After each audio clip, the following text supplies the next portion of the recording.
हैं। साथियों, पिछले कुछ दिनों से हरियाणा सरकार द्वारा हरियाणा की पुलिस के माध्यम से कोरोना के नाम पर, मास्क के नाम पर पूरे हरियाणा में लूट मचाई जा रही है और पुलिस डिपार्टमेंट को हरियाणा सरकार ने टारगेट दे दिए पैसों में, भाई इतने इतने पैसे आपने इकट्ठे करने ही करने हैं। चाहे किसी को दुकान के अंदर खड़े हो ऐसे चलान काटो पकड़ के, चाहे किसी की कार के अंदर बैठा है उसका चलान काटो, चाहे वसूली पे एक तरह से पूरी हरियाणा की पुलिस को हरियाणा की सरकार ने वसूली पर लगा दिया है। तो काफी दिन से, पिछले 10-15 दिन से ये लगातार हर जगह पर मास्क के नाम पर चलान काट काट के एक लूट मचाई जा रही है। पूरे हरियाणा के अंदर यही चल रहा है। हर जिले की पुलिस को टारगेट मिले हुए हैं, आपने इतनी वसूली करनी है, लोगों की जेब से ये पैसे निकलवाने हैं। ये एक तरह से इनडायरेक्टली एक लूट है जो हमारी जेब से पैसा निकलवाया जाता है, और उसमें जानबूझकर कोरोना का एक दोबारा से डर पैदा किया गया है पूरे देश में। कारण है किसान आंदोलन, और इस आंदोलन से जो इस सरकार की, हमारे प्रधानमंत्री की जो छवि बिगड़ी है, आज वो पूरे देश की नजरों में किसान आंदोलन ने और इस ऐतिहासिक आंदोलन ने उसको नंगा कर दिया। उसके झूठ और जुमलों को देश के सामने लाकर रख दिया है। उससे ध्यान भटकाने के लिए ये जानबूझकर कोरोना का भूत दोबारा से हमारे देश में पैदा कर दिया गया है। एक जो वैक्सीन आई है वो भी बेचनी है, सारे देश में लगवानी है, उसको लेकर कोरोना का खौफ बनाया जा रहा है। अब कोरोना की बात करो, अमित शाह, मोदी जी जाकर रैली कर रहे हैं बंगाल में, शाम में, वहां हजारों लोग इकट्ठे होते हैं, वहां कोई कोरोना नहीं, ना कोई मास्क लगाए, ना कोई सोशल डिस्टेंसिंग, किसी बात से कोई दिक्कत नहीं, और बाकी देश में कोरोना। जहां इलेक्शन वहां कोई कोरोना नहीं, ना वहां कोरोना फैलेगा, ना वहां कोरोना के मरीज आएंगे, ना वहां कोई खतरा, और बाकी जहां इलेक्शन नहीं है। और आज जो इन्होंने ये डकैती चालू कर दी है, इसके खिलाफ भी हमें सब आवाज उठानी होगी। और आज जो हमारे भाइयों ने, संत की जो टीम है, जो भी उसको लीड करते हैं, सभी भाइयों का बहुत अच्छा, उन्होंने वहां पर पूरे संध में इन्होंने आतंक मचाया हुआ था। जो कोई दुकान के अंदर भी भाई खड़ा होता था, चाहे केला खड़ा है, चाहे कितनी दूर खड़ा है, उसका उठा, वहां से भी उसको पकड़ पकड़ के उसके चलान किए जा रहे थे। तो इन्होंने आज थाने का घेराव किया, तो उसके बाद डीएसपी ने आगे आश्वासन दिया हम ऐसा चलान नहीं करेंगे। मैं इस वीडियो के माध्यम से कहना चाहता हूं, यदि ये इस तरीके से ऐसे ही ये लूट मचाएंगे तो हमें इनका डटकर विरोध करना है, और किसी भी तरीके से इनसे घबराने की जरूरत नहीं है। ये जानबूझकर सरकार एक अवैध वसूली कर रही है, जानबूझकर कोरोना का भूत फिर लेकर आ रहे हैं। ये एक ही वजह है, हमारा किसान आंदोलन। तो हमने जो संत के भाइयों ने किया बिल्कुल सही किया, यूनियन उसके साथ खड़ी है, हम इनका ऐसे ही विरोध करेंगे और किसी के साथ भी ऐसा धक्का नहीं होने देंगे। अब शहर के अंदर भी इन्होंने जानबूझ के हर चौक पर ऐसे वसूली की जा रही है पुलिस के द्वारा। तो आज संत वाली टीम को उन्होंने जो फैसला किया बहुत अच्छा फैसला था, इसका डटकर विरोध किया है।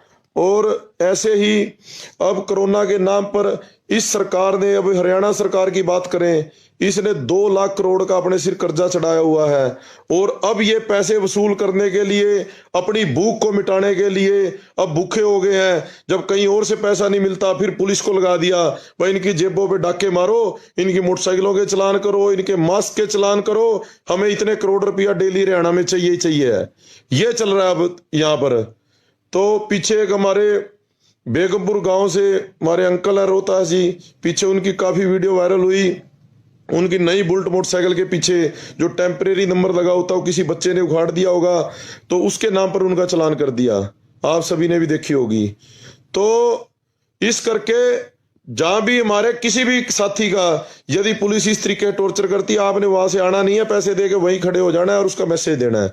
इनका विरोध करेंगे। ये जानबूझकर कोरोना के नाम पर, यदि कोई परिवार के 2 मेंबर भी किसी कार में बैठे हैं, वो घर में भी इकट्ठे रहते हैं, उनका भी चालान काट देते हैं। तो यदि कोरोना फैलना तो घर में भी फैल जाएगा उनको। बस एक इन्होंने स्टंट बना लिया पैसे इकट्ठे करने का।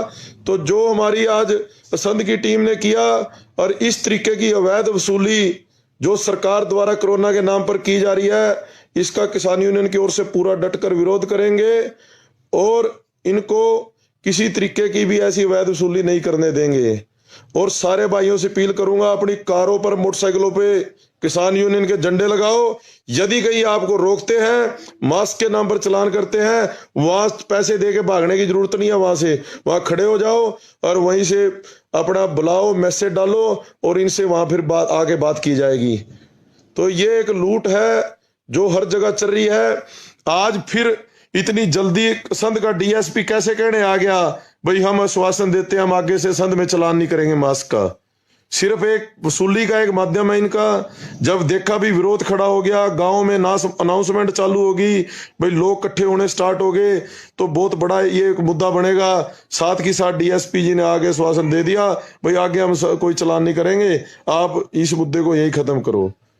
तो इस प्रकार से आपने इन सारी बातों का, इनकी इस तरीके की जो धक्काशाही है, तानाशाही है, उसका विरोध करना है और किसी तरीके से इनसे दबने की जरूरत नहीं है और इनका डटकर मुकाबला करेंगे। किसानी मुद्दे के अलावा यदि और किसी तरीके से भी हमें ये परेशान करेंगे या धक्काशाही करेंगे, बिल्कुल बर्दाश्त नहीं होगी। उसका सभी भाई विरोध करेंगे और अपनी कारों पर, मोटरसाइकिलों पर किसान यूनियन के झंडे लगाओ और आपने इनसे घबराने की जरूरत नहीं है। यदि कोई हमें ये जानबूझकर चौक चौक पे खड़े होकर वसूली करेंगे तो उसका जैसे आज संघ में विरोध किया गया वैसे विरोध किया जाएगा। आप वीडियो को ज्यादा से ज्यादा शेयर करें और अपना ध्यान रखें और आंदोलन को मजबूती के साथ सारों ने मिलजुल कर लड़ना है। और जैसे आज संघ के भाइयों ने मैसेज डाला, बड़े छोटे मैसेज पर ही लोग काफी संख्या में पहुंचे, उन भाइयों का धन्यवाद है। एक नजर अपने खेत पर रखो, दूसरी नजर अपने आंदोलन पे रखो। जैसा भी कोई मैसेज आता है उसी समय हरकत में आना है, सारे काम छोड़कर अपनी इस जिम्मेदारी को निभाना है। ये आपसे आज जो घटना हुई, बात हुई थी सुखविंदर भाई से, छत्रपाल से, जयसिंहपुर से है भाई, उन सारों से बात हुई। उन्होंने जो विरोध किया बिल्कुल सही किया। ये कोरोना के नाम पर इस देश को 1 साल के अंदर नए नए कानून बना के इन्होंने बेचा है। प्रधानमंत्री पूरे देश को बेच रहा है, खट्टर हरियाणा को बेच रहा है। जब पैसे खत्म हो गए फिर पुलिस को लगा दिया, जाओ भाई इनके इतने इतने करोड़ रुपए इनकी जेबों से निकालो। और पहले जैसे इन्होंने हर तरीके से